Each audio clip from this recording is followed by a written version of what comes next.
Hello students, how are you all? Welcome to all of you after summer break. Today's thought, new day, new opportunity. So this is the day 7 of class 7 subject computer, and we are going through lesson 2 using Excel as a database. Students, we have learned some previous topic in last class. I would like to tell you the topics was database, understanding table in Excel, field, records, field name, rules to enter field names. इस topics के बारे में हमने last video lecture में जाना था.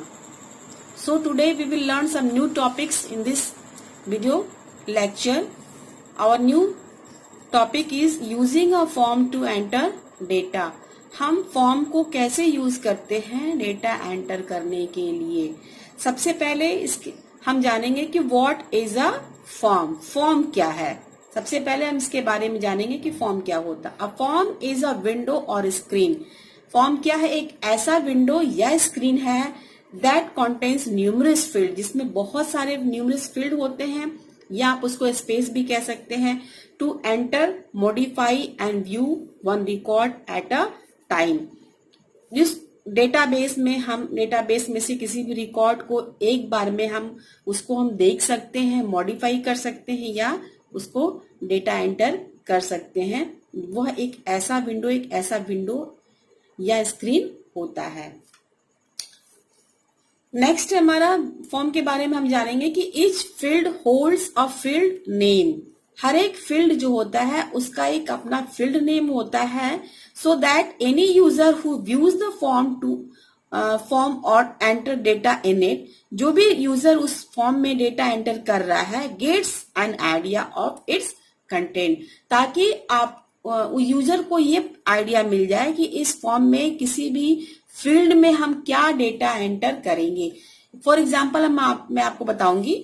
For example मैं आपको कुछ फील्ड नेम दिखा रही हूँ, जैसे roll number, name, English, Hindi, math, so on.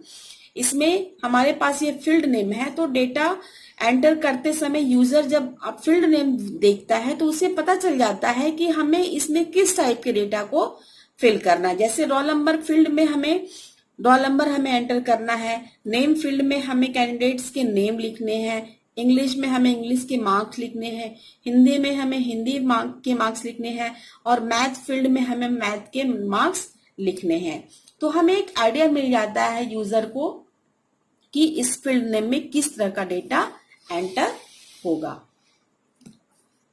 Form often contain command button and other control that perform various task. Form में प्राय क्या होता है कि कुछ कमांड बटन्स होते हैं और अदर कंट्रोल्स होते हैं जो कि वेरियस टास्क को परफॉर्म करते हैं.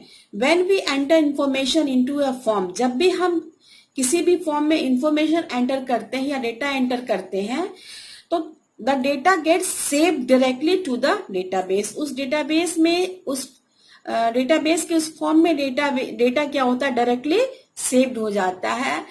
प्राय हम देखते हैं कि हम किसी भी एप्लीकेशन में हम काम करते हैं तो हमें डेटा को सेव करने के लिए बार बार सेव ऑप्शन या कंट्रोल एस हमें बार बार प्रेस करना होता है. लेकिन डेटाबेस में क्या होता है कि जैसे ही हम उसको क्लोज करते हैं, जो भी इंफॉर्मेशन या डेटा हमने फॉर्म में सेव करी है वो डायरेक्टली उसमें क्या होता है, सेव्ड हो जाता है.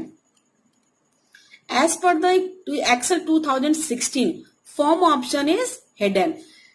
2016 एक्सेल के अकॉर्डिंग क्या होता है, उसमें क्या होता है, फॉर्म ऑप्शन हिडन होता है. आपको उसे अपीयर करना पड़ता है. फॉर्म ऑप्शन को अपीयर करने के लिए आपको फाइल पे जाकर के, फाइल मेन्यू में जाकर के ऑप्शन पे क्लिक करना होता है. ऑप्शन पे क्लिक करने के बाद Excel option dialog box opens. फिर एक्सेल क्या करता है कि ऑप्शन डायलॉग बॉक्स को ओपन करता है. उसके बाद हमें क्या करना होता है, select the quick access tool bar option in the सेप लेफ्ट पैन. लेफ्ट पैन के पास जाकर के आपको क्विक एक्सेस टूल बार को क्या करना होता है, सिलेक्ट करना होता है. उसके बाद आपको क्या करना है, click on the drop down arrow of the choose command button from list box. आपके पास एक लिस्ट खुल करके आएगी. उस लिस्ट बॉक्स में से आपको उस ड्रॉप डाउन के लिस्ट बॉक्स में से आपको चूज कमांड फॉर्म पे आपको क्लिक करना पड़ेगा. उसके बाद select command not in the ribbon, उस पे इस ऑप्शन पे आप क्लिक करोगे तो जैसे ही आप इस पे क्लिक करोगे उसके बाद आपके पास ड्रॉप डाउन लिस्ट खुल करके आएगी जिसमें से आपको फॉर्म ऑप्शन को चूज करना है। फॉर्म ऑप्शन चूज करने के बाद click on the add button, add button पे आपको क्लिक करना होगा। उसके बाद ओके पे क्लिक करना होगा and we will find the form button on the quick access tool bar. उसके बाद क्विक एक्सेस टूल बार पे हमें फॉर्म बटन विजिबल हो जाएगा, हम देख पाएंगे।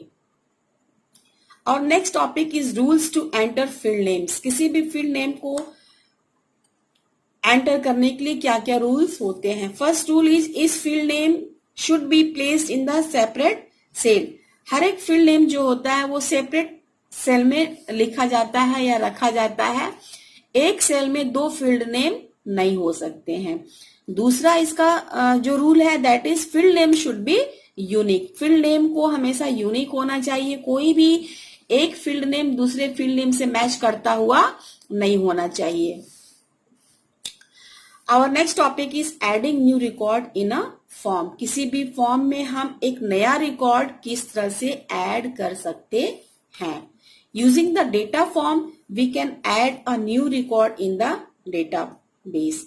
हम किसी भी डेटाबेस में डेटा फॉर्म को यूज करके नया रिकॉर्ड ऐड कर सकते हैं। इसके लिए हमें कुछ स्टेप्स फॉलो करने होंगे। सबसे पहले हमें सेल A1 पे क्लिक करना होगा। उसके बाद select the form button on the quick access tool bar. जो हमने इसको विजिबल बनाया था, जिसको कि हम देख पा रहे हैं फॉर्म ऑप्शन को क्विक एक्सेस टूल बार से, उस पे हमको शीट 1 डायलॉग बॉक्स, उस पे जब हम क्विक एक्सेस टूल बार पे हम फॉर्म ऑप्शन पे क्लिक करेंगे तो हमारे पास शीट 1 डायलॉग बॉक्स अपीयर होगा। It contains the record of the first student in the database. उसमें उस डेटाबेस का जो पहला रिकॉर्ड होगा, पहले स्टूडेंट का रिकॉर्ड होगा, वो हमें हमारे सामने खुल करके आएगा, जो कुछ इस तरह से होगा। आप इसको देख पा रहे होंगे कि जो आपके पास डेटाबेस का पहला रिकॉर्ड होगा वो खुल करके आपके पास इस तरह से बॉक्स बन करके आएगा। इसमें आप जो देख रहे हैं ये शीट टैब है, शीट 1 है, यानी कि आप शीट 1 का ये पहला रिकॉर्ड है। यहाँ पे आप फील्ड नेम देख पा रहे हैं कि ये फील्ड नेम दिया हुआ है और बगल में कुछ बॉक्सेस बनाए गए हैं, यानी कि इस बॉक्स में आपको डेटा एंटर करना है फील्ड नेम के अकॉर्डिंग। जिस तरह का फील्ड नेम है उसी तरह का डेटा इसमें एंटर होगा। आप इसमें एक एक करके डेटा को एंटर करते जाओगे और एंटर की प्रेस करते जाओगे तो कर्सर आपका नीचे अपने आप आता चला जाएगा। यहाँ पे आप एक वर्टिकल स्क्रॉल बार देख रहे हैं जो कि नेक्स्ट रिकॉर्ड या प्रीवियस रिकॉर्ड को देखने के लिए हम इसको डायरेक्टली यूज कर सकते हैं ड्रैग करके या स्क्रॉल करके। यहाँ पे 1 of 7 लिखने का मतलब है कि यहाँ पे टोटल रिकॉर्ड हमारे पास इस डेटाबेस में टोटल 7 रिकॉर्ड है, जिसमें कि ये रिकॉर्ड पहला है। उसके बाद न्यू रिकॉर्ड भरने के लिए हमें न्यू बटन पे क्लिक करना होता है, तब आपको एक नया डायलॉग बॉक्स मिलता है जिसमें कि डेटा जिसमें कि आपको फील्ड नेम दिए रहेंगे और डेटा एंटर करना पड़ेगा 1 by 1। डिलीट रिकॉर्ड को डिलीट करने के लिए, रिस्टोर डिलीटेड रिकॉर्ड को रिस्टोर करने के लिए होता है फाइंड प्रीवियस, यानी कि हम पहले वाले रिकॉर्ड में इस रिकॉर्ड के पहले वाले रिकॉर्ड में को देखने के लिए इस बटन को यूज करते हैं। फाइंड नेक्स्ट रिकॉर्ड को देखने के लिए। क्राइटेरिया डालने के लिए जब हम डेटा को फिल्टर करके देखते हैं तब हम क्राइटेरिया ऑप्शन यूज करते हैं। इसके बारे में हम नेक्स्ट टॉपिक में जानेंगे। क्लोज डेटाबेस के रिकॉर्ड को क्लोज करने के लिए हम इस बटन को यूज करते हैं। अब न्यू रिकॉर्ड ऐड करने के लिए to add a new record click new button पे हमने क्लिक किया। Type a data in the respective field for the new record. आपको हर एक फील्ड में, हर एक रिस्पेक्टिव फील्ड में उस टाइप के डेटा को एंटर करना पड़ेगा, टाइप करना पड़ेगा। और आफ्टर फिनिशिंग टाइपिंग डेटा, और जैसे ही आपका डेटा एंटर हो फिनिश कर लेते हैं, आप उसमें डेटा को एंटर कर लेते हैं, तो आपको एंटर की प्रेस करना होगा ताकि हम उस टेबल के या रेंज के हम बॉटम में में एक रॉ ऐड कर सकें। We can move the previous और next record by clicking the find preview और फाइंड नेक्स्ट बटन रिस्पेक्टिवली। हम फाइंड प्रीव्यू और फाइंड नेक्स्ट बटन का यूज करते हैं। प्रीव्यू यानी प्रीवियस रिकॉर्ड में जाने के लिए और नेक्स्ट यानी कि नेक्स्ट रिकॉर्ड में जाने के लिए हम इस बटन का यूज करते हैं। उसके बाद click close button to close the data form, और उस फॉर्म को क्लोज करने के लिए हमें क्लोज बटन पे क्लिक करते हैं। नेक्स्ट टॉपिक है हमारा सर्चिंग अ रिकॉर्ड। किसी भी हम रिकॉर्ड को, किसी भी पर्टिकुलर रिकॉर्ड को हम कैसे सर्च कर सकते हैं उसके बारे में हम जानेंगे। सबसे पहले हम जानेंगे कि what is a searching a record का। सर्चिंग अ रिकॉर्ड का मतलब क्या हुआ। Searching a record means to search a record with specific value. किसी भी स्पेसिफिक वैल्यू के रिकॉर्ड को हम किस तरह से सर्च करते हैं, सर्चिंग अ रिकॉर्ड का मतलब यही होता है। उसके लिए हमें कुछ स्टेप्स फॉलो करने पड़ते हैं। सबसे पहले हम फॉर्म बटन पे क्लिक करेंगे, उसके बाद सिलेक्ट द क्राइटेरिया बटन, जो हमने अभी पिछले टॉपिक में बताया कि क्राइटेरिया बटन पे हम जैसे क्लिक करते हैं तो हमारे पास शीट 1 डायलॉग बॉक्स अपीयर होता है। Type the data that is to be searched in the appropriate field. आपको उस एप्रोप्रिएट फील्ड में डेटा टाइप करने होते हैं कि आपको कौन सा डेटा देखना है, कौन सा रिकॉर्ड देखना है। जैसे एग्जांपल में हमने यहाँ पे लिखा है कि टाइप 104 इन रोल नंबर। आपको रोल नंबर वाले फील्ड में 104 टाइप करना होगा, 104 रोल नंबर के रिकॉर्ड को देखने के लिए। उसके बाद एंटर की प्रेस करेंगे। जैसे ही आप एंटर की प्रेस करेंगे आपके पास 104 रोल नंबर 104 का पूरा एक रिकॉर्ड खुल करके आपके सामने आ जाएगा। तो इसे हम कहते हैं searching a record. Searching a record के लिए ये सारे स्टेप्स आपको दिए हुए जो आपको फॉलो करना पड़ता है। आप क्राइटेरिया में कोई भी चीज, कोई भी फील्ड सेलेक्ट कर सकते हैं। यहाँ पे हमने रोल नंबर फील्ड को सिलेक्ट किया है।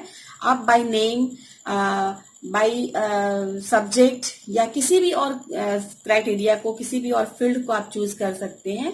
हमने यहाँ पे रोल नंबर लिया है, रोल नंबर 104 के रिकॉर्ड को देखने के लिए। If the record exists and matches the given value, अगर रिकॉर्ड एग्जिस्ट कर रहा है, वो जो आपने क्राइटेरिया में डाला है और वो गिवन वैल्यू से मैच कर रहा है फॉर दैट फील्ड, उस फील्ड में इट विल बी डिस्प्लेड। तो आपके सामने वो पूरा का पूरा रिकॉर्ड खुल करके सामने आएगा। अदरवाइज अगर डेटा मैच नहीं करता है या वो रिकॉर्ड एग्जिस्ट नहीं कर रहा है तो आपके सामने फर्स्ट रिकॉर्ड का जो डेटाबेस का जो पहला रिकॉर्ड होगा वो आपके सामने खुल करके आएगा। So students, these are the topics of today and I'm giving you some homework that you have to do. First is revise CW. You have to revise all the things that we have discussed in this video lecture, in this chapter. And second is make a form dialog box. You have to make a form dialog box. आपको एक form dialog box बनाना है और हमें दिखाना है. And these are the homework for you. So thank you class.